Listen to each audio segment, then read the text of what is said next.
मैं हूँ किरण बेदी, हमेशा सुनो रेडियो उड़ान। आज ही अपने मोबाइल फोन पर ऐप स्टोर या फिर प्ले स्टोर से डाउनलोड कीजिए रेडियो उड़ान का ऑफिशियल ऐप या फिर लॉग इन कीजिए www.radioudan.com। सुनते रहिए रेडियो उड़ान, a flight of life.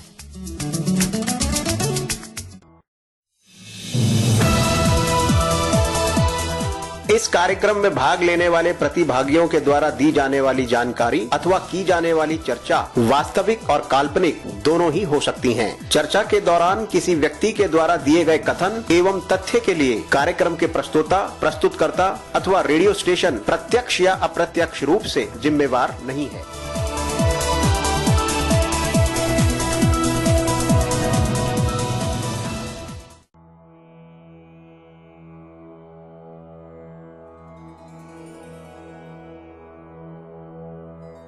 Bharat और विश्ववासियों हार्दिक प्रेम।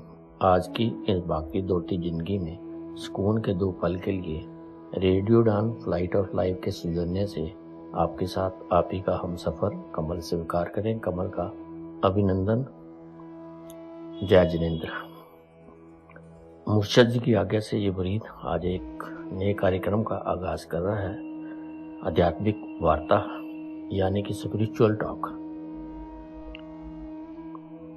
ये विषय हम सबके जीवन में बहुत ही महत्वपूर्ण स्थान रखता है। समय समय पर साधु संतों ने इस पर अपने विचारों को रखा है, जिसकी चर्चा हम आगे भी कार्यक्रम के दौरान करेंगे। आज जिस विषय पर हम व्याख्या और चर्चा करने जा रहे हैं वो है अध्यात्म। अध्यात्म क्या है? अध्यात्म हमारे जीवन के लिए क्यों जरूरी है? अध्यात्म जीवन क्या है? अध्यात्म में गुरु की क्या स्थान है? सत्संग और अध्यात्म क्या परस्पर है? इन सभी सवालों का जवाब आपके साथ जानने की कोशिश करेंगे। अपने इस व्याख्या चर्चा को आरंभ करने से पूर्व आइए उस विघ्नहर्ता श्री गणेश जी की आराधना और स्तुति करते हैं और उनका आह्वान करते हैं कि वो अपने स्थान से यहाँ आएं और हमें अपना आशीर्वाद प्रदान करें, ताकि ये कार्यक्रम बिना निधन बाधा के सफलतापूर्वक संपन्न हो सके।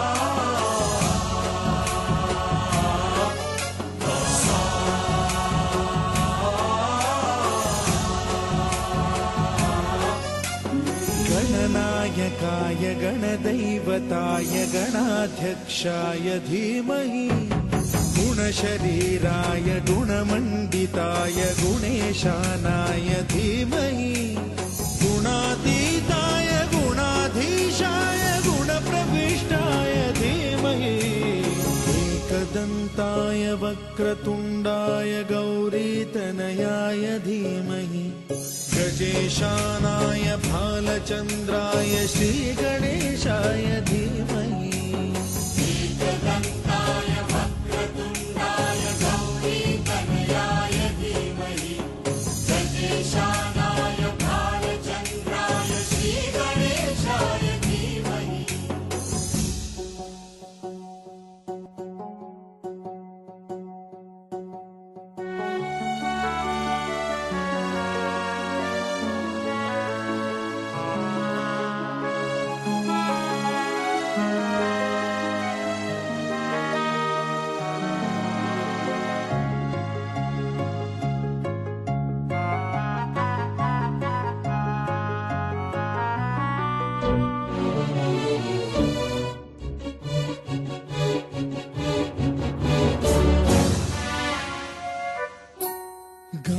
चतुराय गानप्राणाय गानान्तरात्मने गानोत्सुकाय गानमत्ताय गानोत्सुकमनसे गुरुपूजिताय गुरुदैवताय गुरुकुलस्थायिने गुरुविक्रमाय गुह्यप्रवराय गुरवे गुणगुरवे गुरुदैत्यकलक्षेत्रे गुरुधर्मसदाराध्याय गुरुपुत्रपरित्रात्रे गुरुपाखण्डखण्डकाय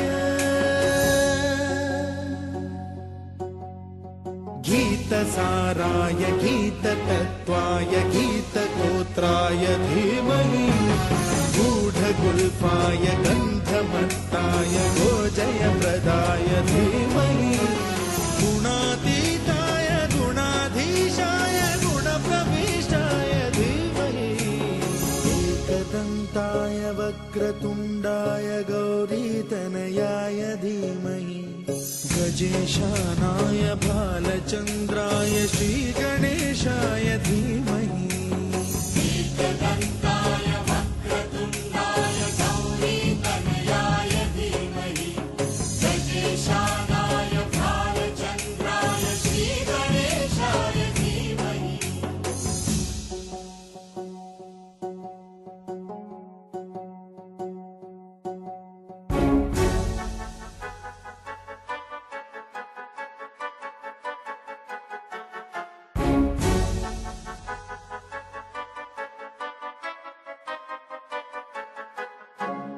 सर्वराजाय गन्धाय सर्वगानश्रवणप्रणयिने गाढानुरागाय ग्रन्थाय गीताय ग्रन्थार्थतत्त्वविदे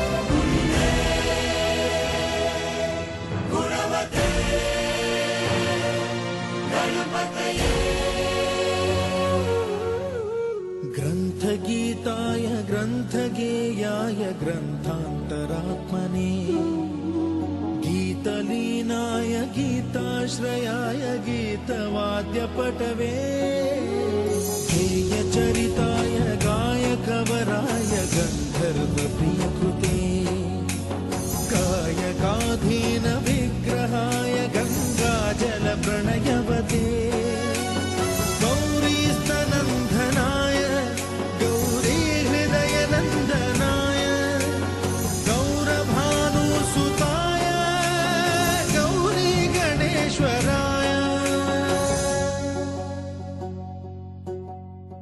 गौरीप्रणयाय गौरीप्रवणाय गौरभावाय धीमहि गोसहस्राय गोवर्धनाय गोपगोपाय धीमहि गुणातीताय गुणाधीशाय गुणप्रविष्टाय धीमहि एकदन्ताय वक्रतुण्डाय गौरीतनयाय धीमहि गजेशानाय भालचन्द्राय श्रीगणेशाय धीमहि एकदन्ताय वक्रतुण्डाय गौरीतनयाय धीमहि गजेशानाय भालचन्द्राय श्रीगणेशाय धीमहि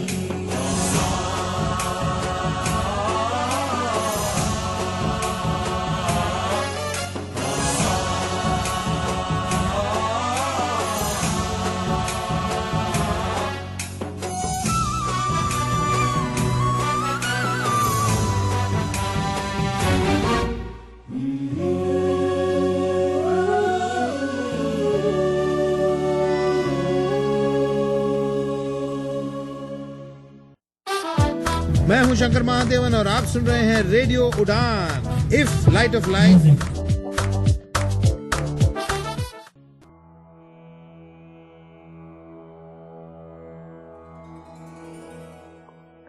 अभी आपने शंकर महादेवन की आवाज में बहुत ही सुंदर गणेश जी की आराधना और स्तुति को सुना। अब हम आते हैं आज के विषय पर। जैसा कि मैंने आपको ऊपर बताया था कि आज का विषय बहुत ही जटिल और बहुत ही महत्वपूर्ण स्थान हमारे जीवन में रखता है। इस व्याख्या और चर्चा में भाग लेने के लिए से हमारे साथ साथी जुड़े हैं। सर्वप्रथम आपसे उनका परिचय कराते हैं। हमारे साथ बहराइच उत्तर प्रदेश से राधेश्याम गुप्ता जी, लखनऊ से डॉक्टर SP पांडे जी। इन सभी का मैं तहे दिल से और आपका तहे दिल से एक बार फिर अभिनंदन करता हूँ। भारत और विश्ववासियों, आइए हम अब अपनी चर्चा की ओर आगे बढ़ते हैं और सबसे पहले जानते हैं कि अध्यात्म का क्या मतलब है या अध्यात्म क्या है। अध्यात्म एक दर्शन है, चिंतन की धारा है, विद्या है, हमारी संस्कृति की पुरानी विरासत है, विषय मुनियों के ज्ञान का निचोड़ है, उपनिवेशवाद का दिव्य प्रसाद है।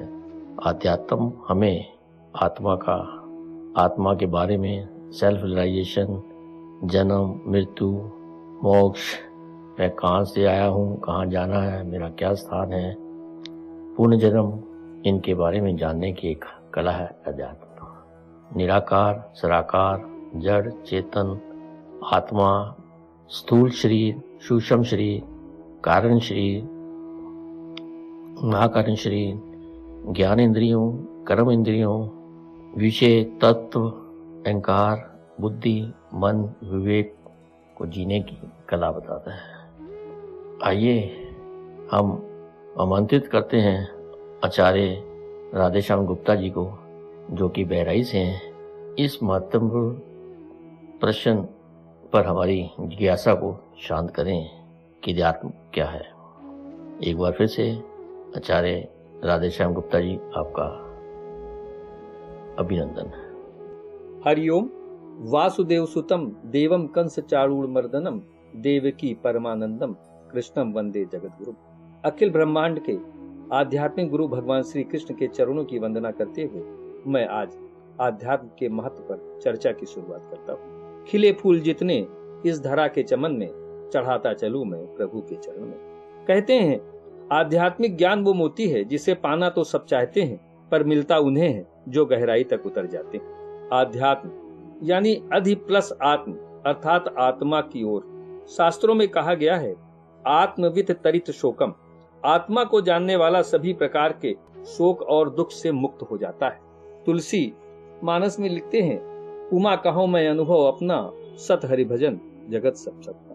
कहते हैं ईश्वर का भजन ही सच है, बाकी सब सपना। सपना झूठा लगता है निद्रा टूटने के बाद, जीवन सपना लगता है मृत्यु रूपी जागरण के बाद। स्वप्न सूक्ष्म शरीर का भोग है और ये संसार स्थूल शरीर का। जीवन स्थूल शरीर की अवस्था को कहते हैं और मृत्यु सूक्ष्म शरीर की अवस्था। इन दोनों अवस्थाओं की प्रतीतियां मिथ्या है तो सच क्या है। तुलसी लिखते हैं जीव पाओ निज सहज स्वरूपा, अर्थात अपना सहज स्वरूप प्राप्त कर लेना ही मानव तन का सहज स्वरूप है, मानव तन का उद्देश्य है। आइए देखते हैं वेद क्या कहते हैं। प्रज्ञानम ब्रह्म, ऋग्वेद प्रकट ज्ञान ही ब्रह्म है। अहम ब्रह्मास्मि, यजुर्वेद मैं ही ब्रह्म हूँ। तत्त्वमसि, सामवेद वो ब्रह्म तू है। अयमात्मा ब्रह्म, अथर्ववेद ये आत्मा ही ब्रह्म है। अर्थात चारों वेद मिलकर यही बात कहते हैं आप ही ब्रह्म हो या ब्रह्म ही आपका सहज स्वरूप है। सहज सहज सबई कहें, सहज लखे नए कोय, जो कबीर सहज लखें तो दुख काहे को।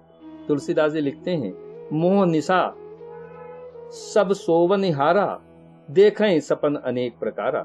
प्रभु की माया से मोहित होकर हम सभी सो रहे हैं और जो कुछ भी इस संसार में देख रहे हैं वो सब स्वप्न है। आध्यात्म का पूर्ण फल है अपने आत्म तत्व को जान लेना।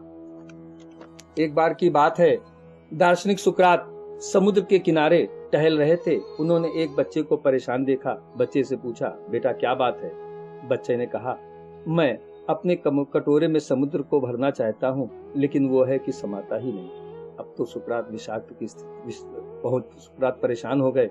बच्चे ने जब उन्हें परेशान देखा तो पूछा आप विषाद की स्थिति में क्यों पहुंच गए। उन्होंने कहा बेटा जैसे तुम इस छोटे से कटोरे में समुद्र को भरना चाहते हो, वैसे ही मैं अपनी इस छोटी सी बुद्धि में इस संसार की सारी जानकारियों को भरना चाहता हूँ। अब बारी बच्चे की थी। बच्चे ने कटोरे को समुद्र में फेंक दिया और बोला ऐ समुद्र तू भले ही मेरे कटोरे में नहीं समा सकता, लेकिन मेरा कटोरा तो समुद्र में समा सकता है। अब तो सुकरात रोने लगे। उन्होंने बच्चे को गुरु मान लिया। कहने लगे, ये सच है कि परमात्मा मेरे अंदर नहीं समा सकता, लेकिन मैं तो परमात्मा के अंदर समा सकता हूँ। बस जरूरत है अपने अहंकार को, अपने मैं को हटाने की। जब मैं था तब हरि नहीं, अब हरि है मैं नाए, प्रेम गलियत साकरी, जामे दो न समाए। लेने को हरि नाम है, लेने को हरि नाम है, देने को कुछ दान, तारन को है नम्रता, डूबन को अभिमान। कहते हैं जो इंद्रियों को अच्छा लगता है उसको सुख कहते हैं, और जो आत्मा को अच्छा लगता है उसे आनंद कहते हैं। सुख शरीर को मिलता है, आनंद आत्मा की भूख है जो आनंद की अनुभूति से मिलती है। प्रकृति से जो भी सुख मिलता है उसमें कहीं न कहीं दुख मिश्रित होता है। अति सुख अंत का अंत दुख का कारण बन जाता है। जैसे सुख का उल्टा दुख होता है, वैसे आनंद का उल्टा कोई शब्द ही नहीं। आनंद में जब आत्मा डूबता है तो डूबता ही चला जाता है। आनंद का वर्णन करना असंभव है। आत्मा हर योनि में आनंद को ढूंढता है जो सिर्फ ईश्वर परमात्मा के पास है। ईश्वर के पास आनंद का अनंत खजाना है, इसलिए ईश्वर को आनंद स्वरूप कहा गया है। व्यापक एक ब्रह्म अविनाशी सत्य चेतन धन आनंद राशि। सभी को परमात्मा के आनंद की प्राप्त हो।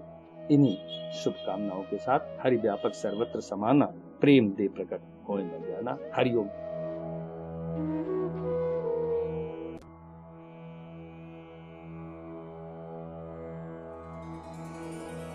अभी आचार्य राधेश्याम जी ने अपने मुखारबिंद से अध्यात्म क्या है अपने विचारों को हमारे समक्ष रखा।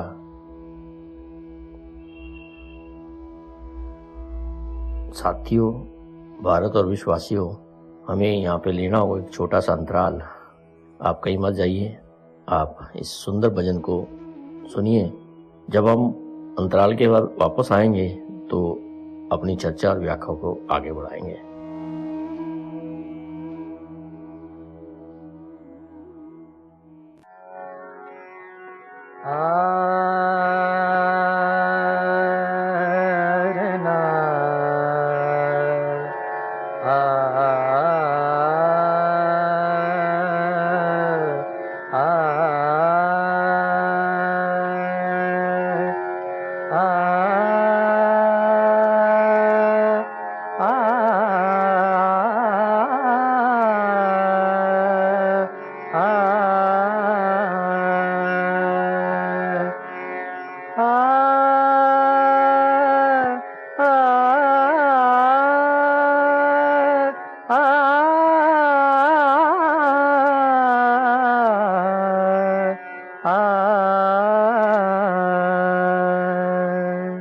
दुनिया न भाए मोहे अब तो बुला ले, दुनिया न भाए मोहे अब तो बुला ले, चरणों में तेरे चरणों में दुनिया न भाए मोहे अब तो बुला ले, दुनिया न भाए मोहे अब तो बुला ले, चरणों में तेरे चरणों में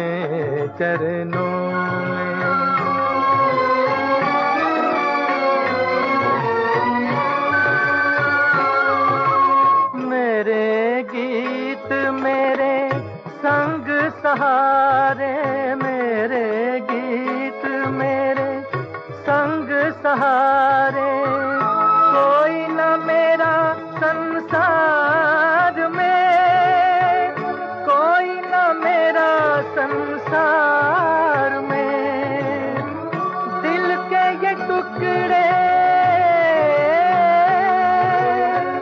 दिल के ये टुकड़े कैसे बेच दूं दुनिया के बाजार में, दुनिया के बाजार में।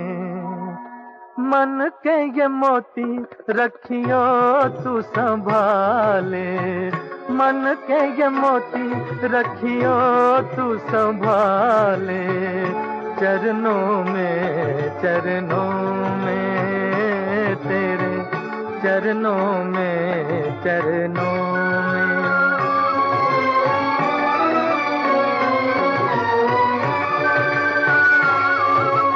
सात सुरों के सातों सागर, सात सुरों के सातों सागर, मन की उमंगों से जागे, मन की उमंगों से जागे। तू ही बता, तू ही बता मैं कैसे गाऊं बहरी दुनिया के आगे, बहरी दुनिया के आगे। तेरी ये बिना अब तेरे हवाले, तेरी ये बिना अब तेरे हवाले। चरणों में तेरे चरणों में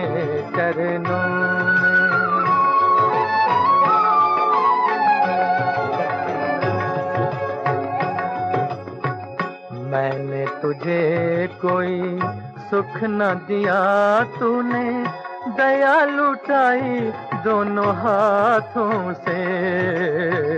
मैंने तुझे कोई सुख न दिया, तूने दया लुटाई दोनों हाथों से। तेरे प्यार की याद जो आए, तेरे प्यार की याद जो आए, दर्द छलक जाए आँखों से, दर्द छलक जाए आँखों से। जीना नहीं आया मोहे अब तो छुपा ले, जीना नहीं आया मोहे अब तो छुपा ले। चरणों में तेरे चरणों में दुनिया न भाए मोहे अब तो बुला ले, दुनिया न भाए मोहे अब तो बुला ले। चरणों में तेरे चरणों में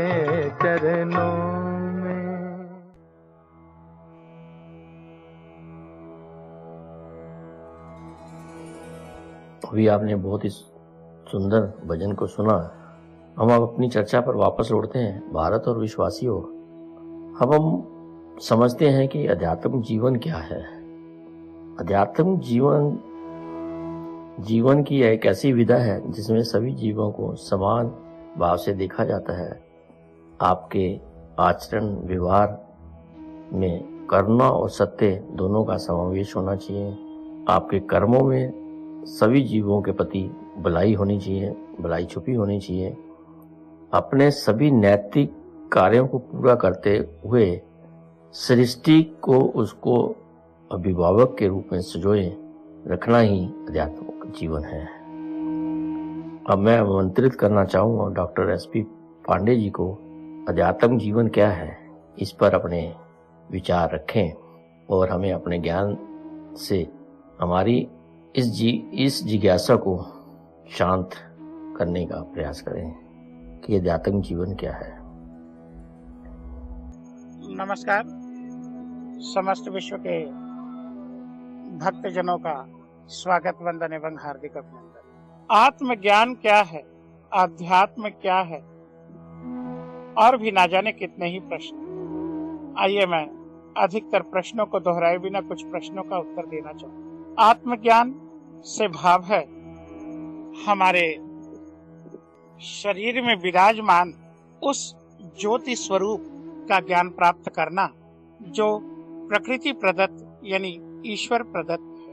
वास्तव में जिस शरीर को हम यह समझते हैं कि ये हम हैं, वास्तव में वह हम नहीं, वह केवल हमारा कपड़ा है।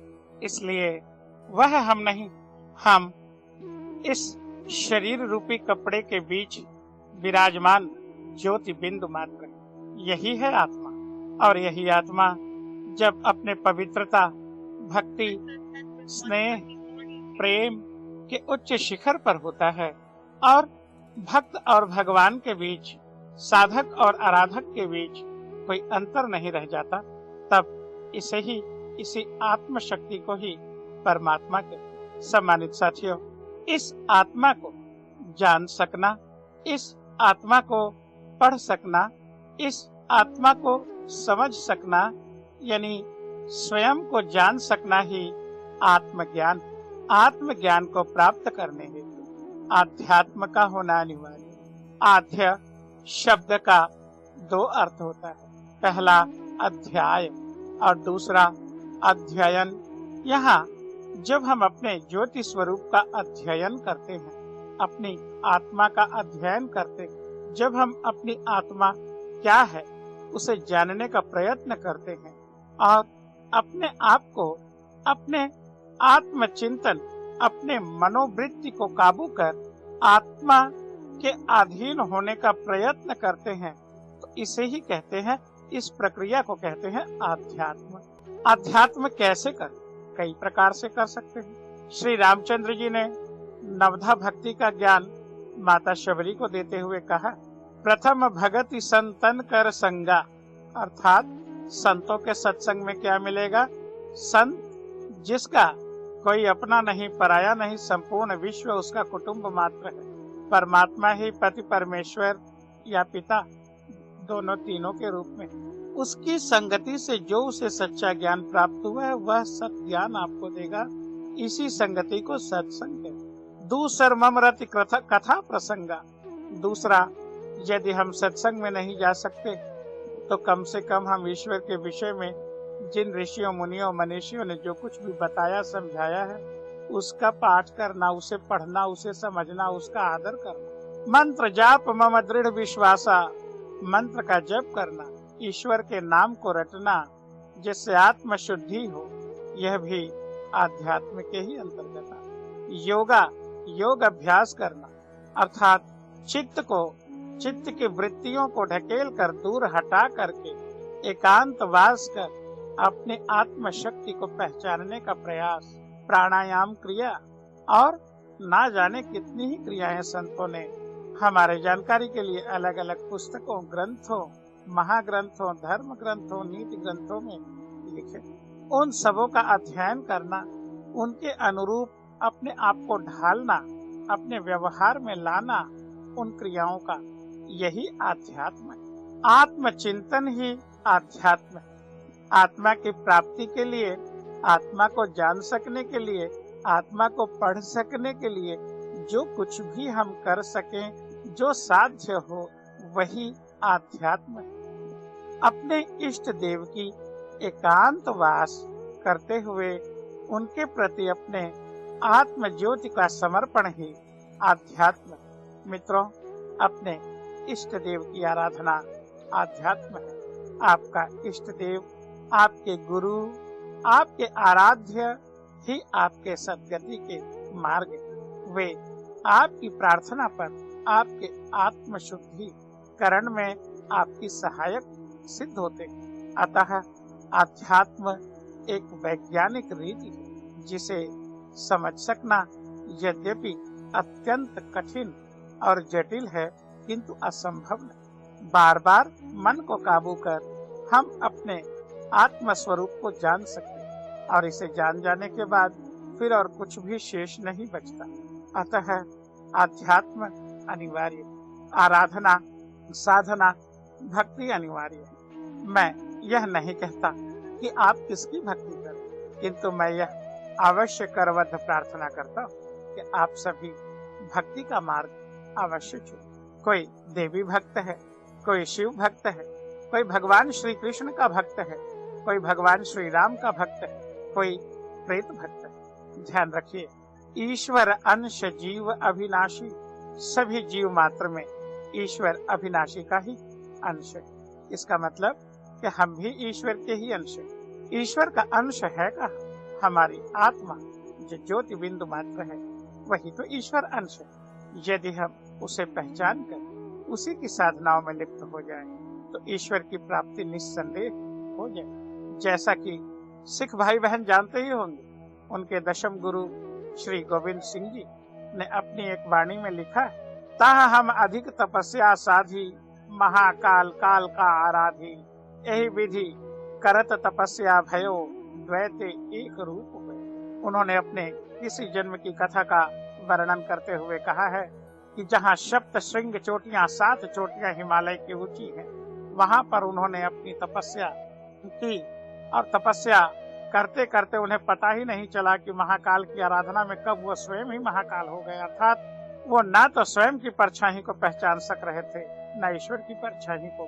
क्यों? क्योंकि दोनों का रूप एक ही है। सुदामा के आधे चावल के बदले जब भगवान श्री कृष्ण तीनों लोक दान कर देना चाहते थे, तब महादेवी लक्ष्मी के पूछे जाने पर उन्होंने उत्तर में कहा कि देवी, जब उसमें मैं और मुझ में वो होगा तभी तो हिसाब बराबर होगा। अर्थात जब भक्त और भगवान में यानी आत्मा और परमात्मा के स्वरूप में कोई अंतर न रह जाए, तो वही तो वास्तविक प्राप्ति है। और उस प्राप्ति के बाद किसी भी प्राणी को शेष और पाने को कुछ नहीं रह जाता। सच्चे मन से बोलो राधे राधे, जय श्री राधे, जय श्री राधे।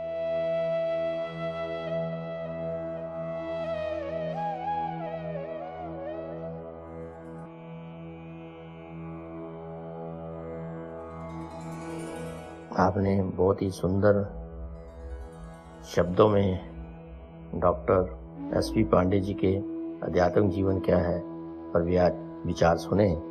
आपका तहे दिल से धन्यवाद। यहाँ हमें भारत और विश्वासियों लेना होगा एक छोटा सा अंतराल के बाद जब आपसे वापस मिलेंगे तो हम आगे उन 2-3 प्रश्नों का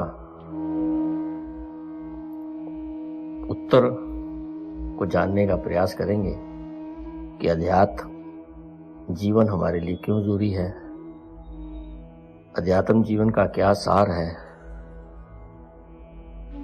तब तक आप ये सुनिए मधुर भजन।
भुला हुआ मेरी मत की।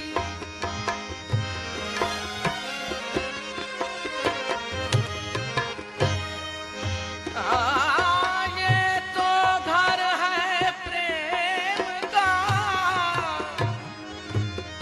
ये तो घर है, ये तो घर है प्रेम का, ये तो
सके न कोई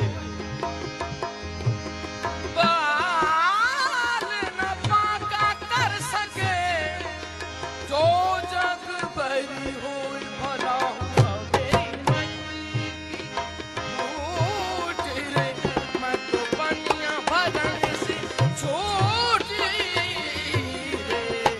भला हुआ मेरी मछली की छूट रे भला हुआ मेरी मछली की छूट रे मैं तो पनिया भरने से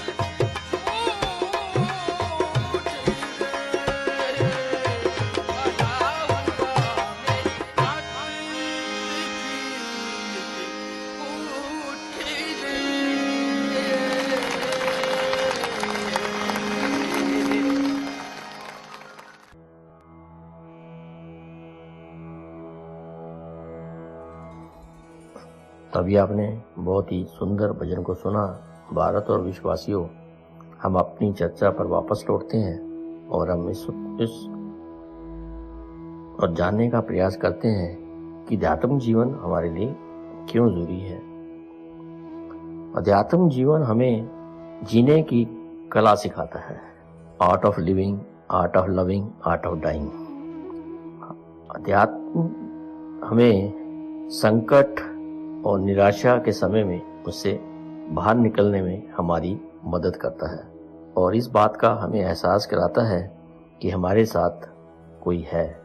उस परमपिता परमात्मा की शक्ति का एहसास कराता है कि हम अकेले नहीं हैं। अध्यात्म हमें सुख के समय इस बात का एहसास कराता है कि हमें इनकार नहीं करना है और संकट के समय और दुख के समय में हमारे मन में निराशा का भाव नहीं आने देता है। यानी कि हमें सम रूप में रहना सिखाता है। जो समय आया है ये भी गुजर जाएगा, क्योंकि समय कभी रहता नहीं है। इस पर एक छोटा सा प्रेरक प्रसंग आपके समक्ष रखने की प्रयास कर रहा हूं। किसी शहर में दो मित्र रहा करते थे। आपस में उनका बहुत ज्यादा प्रेम था। उठना बैठना, खाना पीना, सोना, यहाँ तक कि आजीविका के लिए एक साथ प्रयास करते थे। परंतु हमारे कर्मों का भी हमारे जीवन के अंदर बहुत महत्व होता है और नीति को क्या मंजूर है ये तो उस पर पिता परमात्मा को ही पता है। समय के साथ में दोनों मित्रों का जॉब अलग अलग शहर में हो गया। तो पहले मित्र ने दूसरे मित्र से विदा लेते समय पूछा कि मैं उस शहर में जा रहा हूँ, बताइए मैं आपके लिए वापसी में क्या लेकर आऊं। तो मित्र जो था दूसरा था, थोड़ा था आध्यात्मिक जीवन से संबंधित रखता था। उसने कहा आप मेरे लिए लेकर आए। सुख और दुख समय में हमें क्या करना चाहिए। मित्र दूसरे शहर चला गया। वापस आने लगा तो उसके दिमाग में उस मित्र का प्रश्न कूदा कि जब मित्र ने उससे पूछा था और उस पुत्र के उत्तराश में उसने बहुत ही साधु संतों विद्वानों से पता किया, लेकिन उसका प्रश्न का सही उत्तर उस मित्र को ना मिल पाया। परंतु संयोगवश उसकी एक विद्वान से मुलाकात हुई और उसने उस प्रश्न को दोबारा दोहराया। तो उसने कहा कि आप अपने मित्र को कह दीजिए कि ये भी गुजर जाएगा। मित्र वापस आया। आने के बाद उसने जब अपने मित्र को खोजा, परंतु उसको उसके घर पे ना मिलने पर मित्र ने उसकी खोज जारी रखी और उसे पता लगा कि उसका मित्र जो है जेल में है। और जेल से उसे मिलने के लिए गया तो मित्र ने उससे पूछा कि आपने मेरे प्रश्न का क्या जवाब है आपके पास। तो मित्र ने संक्षेप में कहा ये भी गुजर जाएगा। जो समय आया है ये भी गुजर जाएगा। समय किसी का इंतजार नहीं करता। सुख भी आता है, दुख भी आता है और चला जाता है। तो हमें इसका कहानी का जो अभिप्राय है कि हमें हमेशा सम में रहना चाहिए। सुख दुख जीवन के दो पहलू हैं। ये उस बनाई हुई परमात्मा की सृष्टि का एक अभिन्न अंग है। भारत और विश्ववासियों, समय बहुत तेजी से भाग रहा है। और पता ही नहीं चला कि कब इतना समय बीत गया। अभी हमने आज की व्याख्या और चर्चा में कुछ प्रश्नों के उत्तर जानना बाकी है। हम अब समय अभाव के कारण इस चर्चा को आगे नहीं बढ़ा पाएंगे और इसको जो है यहाँ पे विराम देने की प्रयास करेंगे। जहाँ आपको साथियों, मित्रों, भारत और विश्ववासियों, आज की व्याख्या चर्चा में जो सार हम सबके सामने निकल कर आया उसको एक बार दोहराना चाहूंगा। अध्यात्म जीवन क्या है, अध्यात्म क्या है। हमने आज समझा कि अध्यात्म जो है हमें जीने की कला सिखाता है। Art of living, art of dying, art of loving. अध्यात्म में self realisation, who I am के बारे में जानना सिखाता है। सुख और दुख के समय में समभाव में रहना सिखाता है। सभी जीवों के प्रति समान भाव रखना सिखाता है। अपने कर्मों में, अपने व्यवहार में, अपने आचरण में करुणा और सत्य का भाव होना चाहिए और सभी जीवों के प्रति भलाई छुपी होनी चाहिए।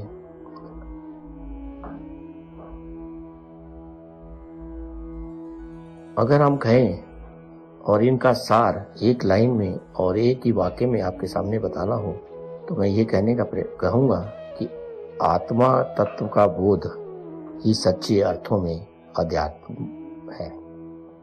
मैं अपनी वाणी को दोबारा से दोहराता हूँ। आत्म तत्व का बोध ही सच्चे अर्थों में आध्यात्मिक जीवन है। भारत और विश्ववासियों, मित्रों और साथियों, हमारे विचारों में मतभेद होना स्वाभाविक है क्योंकि हमारा पालन पोषण अलग अलग परिवेश, अलग अलग संस्कारों में हुआ है। इसलिए हमारे विचारों में मतभेद होना जरूरी है। परंतु जो मूल तत्व है वो है हमारे संस्कार, जो हमें सिखाते हैं कि हम सब एक हैं, हम सबका मालिक एक है। उस परमपिता परमात्मा की सृष्टि की हम एक बहुत सुंदर रचना है। हमें प्रेम, करुणा का भाव हमें सब जीवन में रखना, अपने जीवन में रखना चाहिए। अपने से प्रेम करना चाहिए, सबको प्रेम करना चाहिए, मानवता की सेवा करनी चाहिए। हाथ तो काम में, ध्यान हो उस परमपिता परमात्मा में। साथियों, मित्रों, भारत और विश्ववासियों, आपको ये कार्यक्रम कैसा लगा? आप हमें अपना फीडबैक दे सकते हैं। आप अपना फीडबैक देने के लिए हमें रेडियो उड़ान की वेबसाइट www.radioudan.com पर अपना प्रतिक्रिया फीडबैक फॉर्म में भरकर भेज सकते हैं। हमें रेडियो उड़ान की मेल पर भी अपनी प्रतिक्रिया सुझाव दे सकते हैं। हमारा मेल आईडी है mail@radioudan.com। अंत में रेडियो उड़ान फ्लाइट ऑफ लाइफ के लिए मैं चंद शब्द कहना चाहूँगा। कच्छ दी मंडी विच सच दा गा कोई कोई, रेडियो उड़ान के प्यारे हर जगह भरे भरे। भारत और विश्ववासियों, साथियों और मित्रों, मैं आपकी प्रतिक्रिया, पसंद नापसंद के इंतजार में हूँ। आपसे निवेदन करता हूँ कि आपको ये कार्यक्रम कैसा लगा। इस पर अपनी पसंद नापसंद हमें अवश्य लिखें और साथ में ये भी लिखें कि आप भविष्य में किस तरह के प्रोग्राम सुनना पसंद करेंगे और किस तरह की चर्चा हम आपके समक्ष रखें, जो हमारे जीवन के लिए बहुत ही जरूरी है। एक बात आपको और बता दूं साथियों और मित्रों, पहले आने वाली 3 प्रतिक्रियाओं को हम अपने आने वाले प्रोग्राम में आपके समक्ष रखेंगे और उन सुझावों को अपने प्रोग्राम में इनकॉर्पोरेट करने की प्रयास करेंगे। तो आप अपनी प्रतिक्रिया, सुझाव, नापसंद जरूर लिखें ताकि हमारा हौसला अफजाई हो सके और हम आगे इसी तरह से आपके लिए प्रयास करते रहें और इस वाक्य के साथ हमेशा मानवता की सेवा करें। लव टू मैनकाइंड अपनी वाणी को विराम देना चाहूँगा और फिर मिलने के वादे के साथ एक किसी नई व्याख्या और चर्चा के लिए आपका कमल, आपका हमसफर आपसे इजाज़त चाहता है, इस आशा और विश्वास के साथ कि आप हमेशा स्वस्थ रहेंगे, प्रसन्न रहेंगे, हंसते रहेंगे, खेलते रहेंगे, अपने से प्रेम करेंगे, दूसरों को प्रेम करेंगे, सबको प्रेम करेंगे। अपनी वाणी को विराम देता हूँ। आज के आनंद की जय, आज के आनंद की जय। आपका इस कार्यक्रम को सुनने के लिए बहुत बहुत तहे दिल से धन्यवाद।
इस कार्यक्रम में भाग लेने वाले प्रतिभागियों के द्वारा दी जाने वाली जानकारी अथवा की जाने वाली चर्चा वास्तविक और काल्पनिक दोनों ही हो सकती हैं। चर्चा के दौरान किसी व्यक्ति के द्वारा दिए गए कथन एवं तथ्य के लिए कार्यक्रम के प्रस्तोता, प्रस्तुतकर्ता अथवा रेडियो स्टेशन प्रत्यक्ष या अप्रत्यक्ष रूप से जिम्मेवार नहीं है।